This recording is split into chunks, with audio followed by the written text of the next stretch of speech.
IUI பண்ண எல்லாருக்குமே பேசிக்காக நிறைய கொஷின்ஸ் இருக்கும் மைண்ட்ஸில். நமக்கு புதுசு புதுசாக கொஷின் இருக்கும். இதை வந்து அப்படி இருக்குமா அப்படின்னு சொல்லிட்டு புதுசு புதுசாக கொஷின் இருக்கும். அதேமாரி சிம்டம்ஸ் என்ன இருக்கும் அப்படின்னு சொல்லி நம்ம கூகுள் யூடியூப்னு போய் சர்ச் பண்ணிகிட்ருப்போம்.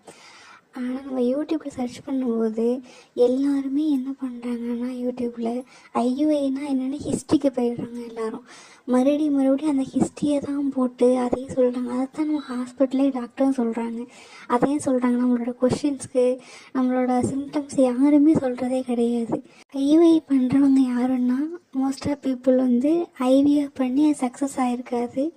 அது அவங்க ஒரு 1.5 இயர்ஸ் 2 இயர்ஸ் வெயிட் பண்ணி ஐவிஎஃப் பண்ணி அப்புறம் தான் ஐவிஐ பண்ணியிருப்பாங்க. சில பீப்புள் வந்து நமக்கு டேரெக்டாக ஆகாதுன்னு தெரிஞ்சவொன்னே டேரெக்டாக ஐவிஐ வந்திருப்பாங்க. அது வந்து கொஞ்சம் பேர் தான். மிச்சம் எல்லோரும் நான் ஐவிஎஃப் பண்ணி தான் ஐவிஐ வராங்க. அவங்கள்ட்ட போயிட்டு ஏன் ஐவிஐ திருப்பி ஐவிஐனா இப்படின்னு ஏன் சொல்லணும்னு எனக்கு புரியவே இல்லை. எனக்கு ஐவிஐ பண்ணப்போ சில கொஷின்ஸ் இருந்துச்சு. அதை பார்க்குறதுக்கு நான் சில வீடியோஸில் வந்துட்டு நிறைய கமெண்ட்ஸ் பண்ணியிருக்கேன்.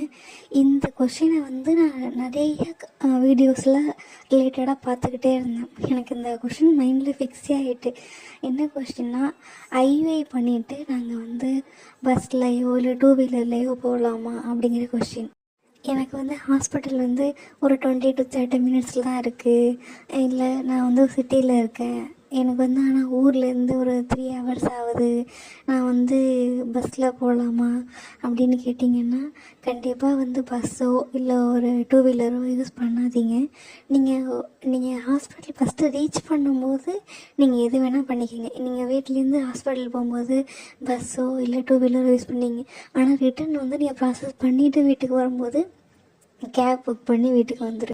நான் ஒரு மிஸ்டேக் பண்ணிட்டேன். இது வந்து எல்லாருக்கும் இந்த மாதிரி சுச்சுவேஷன் அமையுமான்னு சொல்ல முடியாது.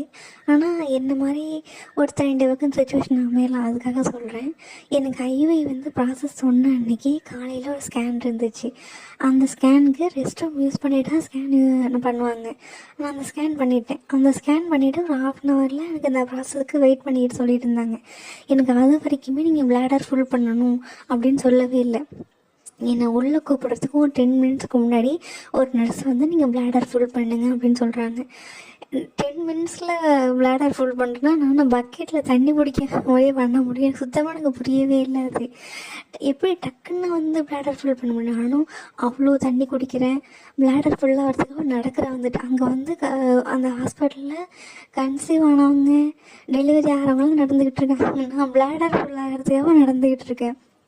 இந்த மாதிரி டென்ஷன் வந்து நீங்கள் ஆகக்கூடாதுன்னா, உங்களுக்கு ஐவி சொல்கிறாங்கன்னா உங்களுக்கு அந்த ஸ்கேன் இருக்கா, உங்களுக்கு அந்த ரெஸ்ட் ரூம் யூஸ் பண்ணிவிட்டு ஸ்கேன் போகிற மாதிரி உங்களுக்கு எதுவும் இருக்கா அப்படின்னு கேட்டுக்கோங்க.